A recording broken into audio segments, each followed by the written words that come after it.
इस मर्तबा भारतीय इंतखाबात पर पूरी दुनिया की खास नजरें लगी हुई थी। हिंदुत्व सियासत की अलंबरदार भारतीय जनता पार्टी मोदी के चेहरे के साथ 2014 के इंतखाबात में तब्दीली, एंटी करप्शन और माशी इशूज को बुनियाद बनाकर अक्सरियत हासिल करने में कामयाब रही। 2019 के इंतखाबात में पुलवामा इशू को नेशनल सिक्योरिटी का इशू बनाकर पहले से भी भारी अक्सरियत के साथ मोदी फिर वजीर आजम बन गए।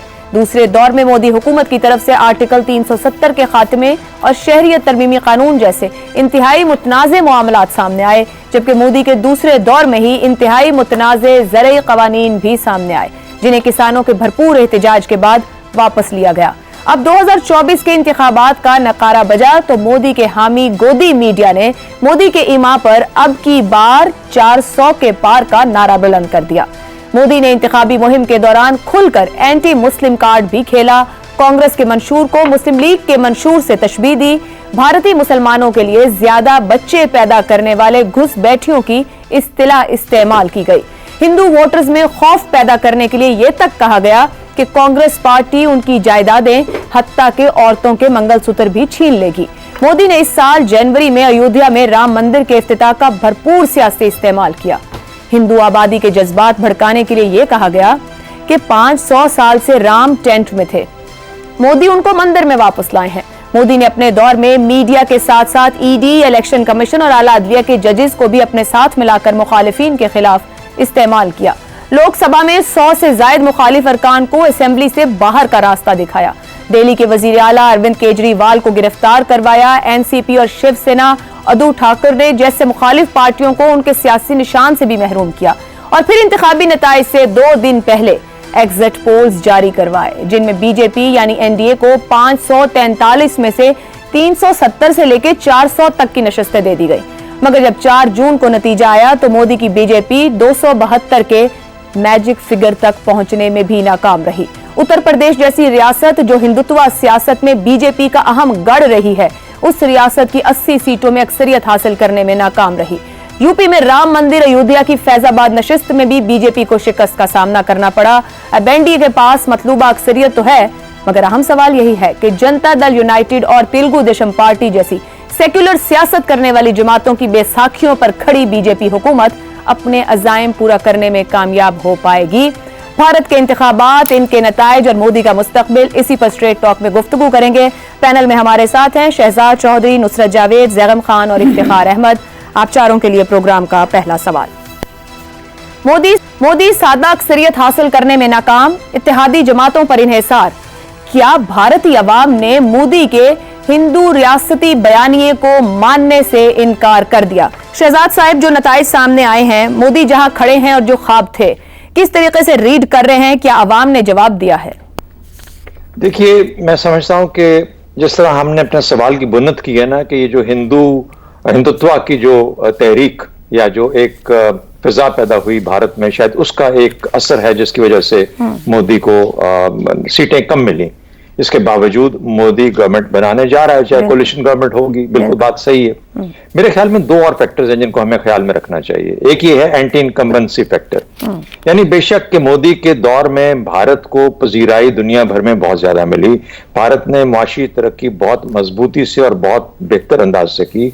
8% अभी भी उसका ग्रोथ रेट है, जो कि ये एक स्ट्रेंथ्स है भारत की, जिसको कि मोदी ने इस्तेमाल किया दुनिया के अंदर एक नया भारत का चेहरा दिखाने के लिए।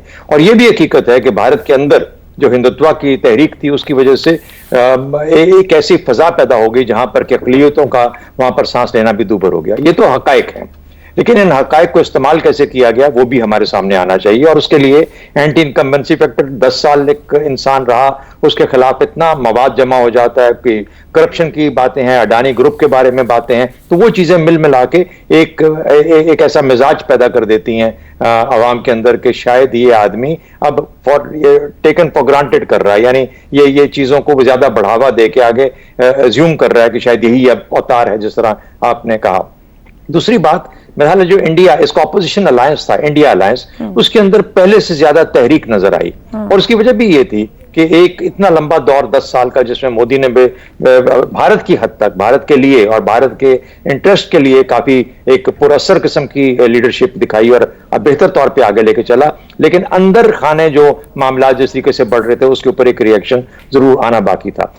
तीसरी बात हमें यह देखनी है कि क्या मोदी तीसरे उसका जो टेन्योर है इसके अंदर भी हिंदुत्व को लेकर उसी तरीके से चलेगा, या ये कि ये जो उसके कोलिशन पार्टनर्स हैं वो हिंदुत्व की तहरीक को कम कर देंगे। मुझे नहीं लगता कि हिंदुत्व की तहरीक को कम किया जाएगा, क्योंकि ये कल्चरल इशू है, ये एक मजहबी और कल्चरल इशू है, हिंदुत्व की सोच के जो ताल्लुक रखता है। तो अब जो काम हो चुके, अब ये अकलियतें क्या वापस आ ले पाएंगी, उसकी मैं सिर्फ एक मिसाल देना चाहता हूं। सरदार पटेल जो कि कांग्रेसी लीडर थे 47 जब ये आजादी मिली पाकिस्तान को और इंडिया भी एक मुमलिकत बनी, उस वक्त सरदार पटेल एक हिंदुत्व या आरएसएस से करीबी सोच रखने वाले थे। इसी वजह से अब आप देखते हैं कि बीजेपी और आरएसएस सरदार पटेल को बहुत बड़ा लीडर मानती है, और वो उनको अलबत्ता उस तरह की सोच को किसने चेक में रखा?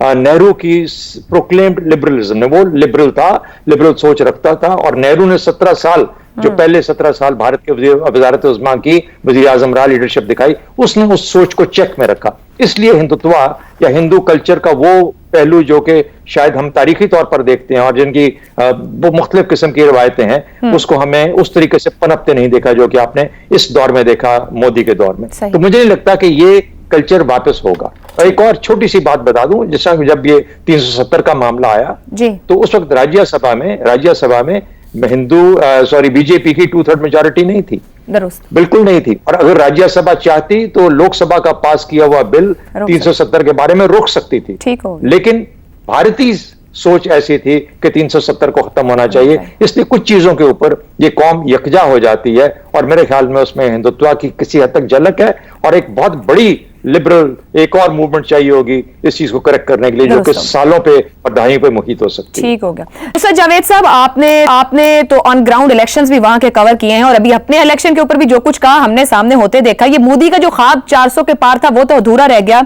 यहां तक कि जो एंटी मुस्लिम कार्ड इस्तेमाल हुआ, बड़ी रियासत यूपी में नाकाम हुए।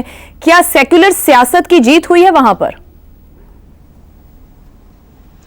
बुनियादी तौर पर जी ये सेकुलर सियासत की एज सच जीत नहीं है।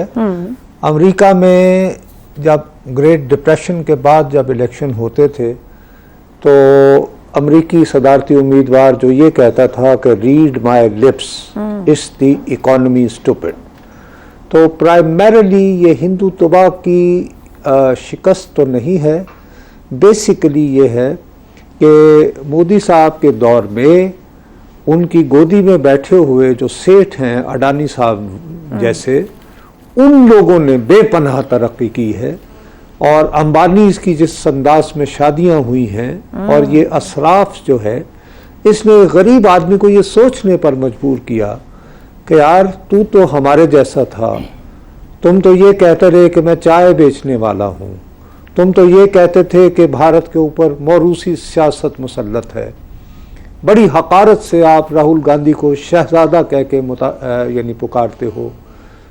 तो यार आपके दौर में तो जो फल फूल रहे हैं वो तो अंबानीज ऑफ दिस वर्ल्ड हैं, अडानीज ऑफ दिस वर्ल्ड हैं, और हमें हर महीने आप 5 किलो चावल या